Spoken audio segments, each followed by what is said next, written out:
I almost feel like I don't have any more room. I don't know if I believe this, but I'm going to say it out loud. I almost feel like I don't have enough room for more exposures because of how nervous I am every day sending my child to school. Just because it's winter and I expect the next stomach flu to be just around the corner. And like you said, I did throw away my Tums, and I coincidentally that like next week I had a stomach bug where I was prepared to let myself vomit, but it just didn't quite get that far. And so, I mean, that was a good experience. It was like kind of a small step. It was good. Um, but I don't know if I have it in me to like plan more of those right now. I feel like every day, I don't know. I know that's what I need to do.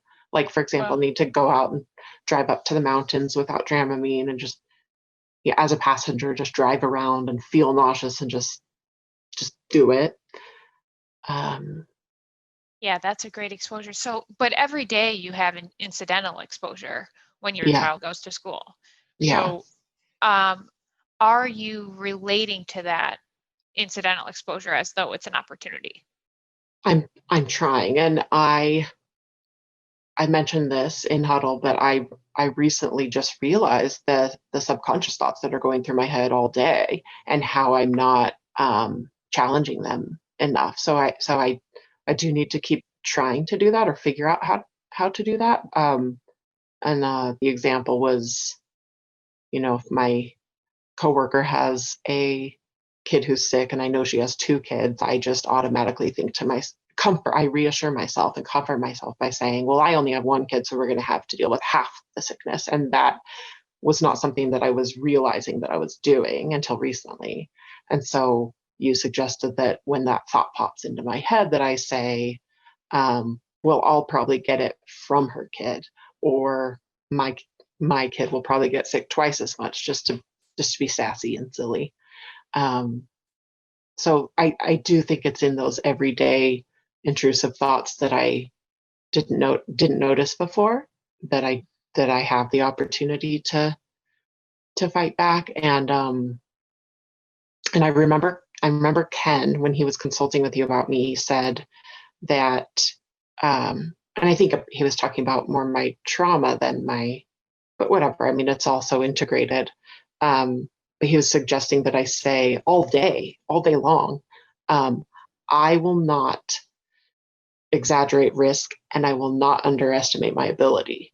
Um, so I feel like I need a mantra kind of like that will just carry me throughout the day, because that's where my challenges lie right now, is in my everyday thoughts. I completely agree. So what else might pop? So I think it sounds like you know that off the top of your head. You could also write it down, put it on a sticky note, and put it on your computer or what have you.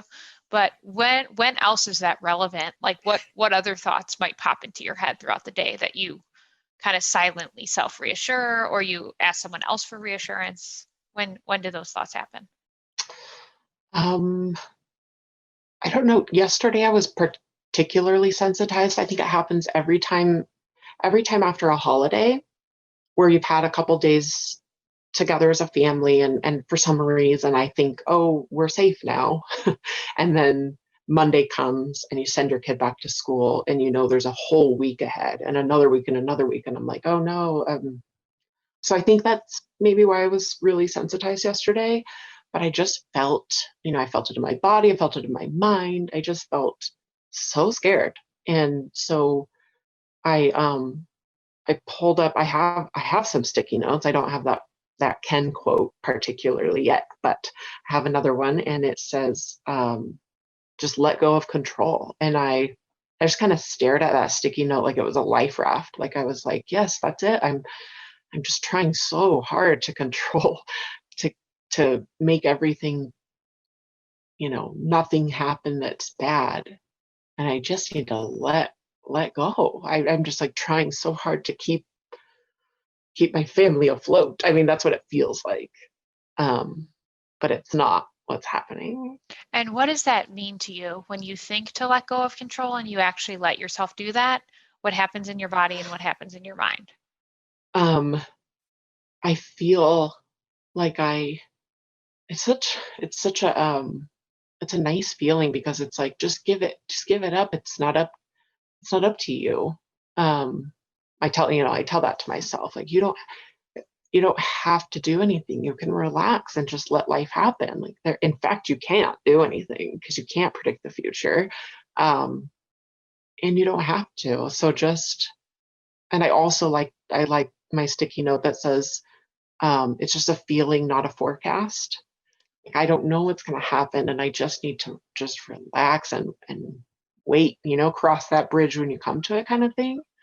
But by by worrying, I I keep it's taking so much energy.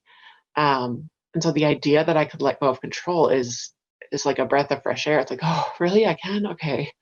Um, but I'm just not used to thinking like that. And I've only just recently realized that worry is a compulsion, that ruminating is a compulsion, whereas I used to just think of worry as fear, worry as a synonym for fear. And now I'm realizing that worry is an action. It's like when you worry at your sweater or you worry at something. It's a verb. It's an action verb. Yes, I totally agree with you. Thank you for describing it that way. What do you do when you notice that you're worrying in your action? Like as an action verb. Now Yeah. now I tell my brain to stop it. But before I didn't realize I could do that. I just thought, oh, I'm having fear and I'm afraid and it's valid. So now I say, stop ruminating. Um, and, 5 minutes later, I have to say the same thing. Um, Comes back. Yeah.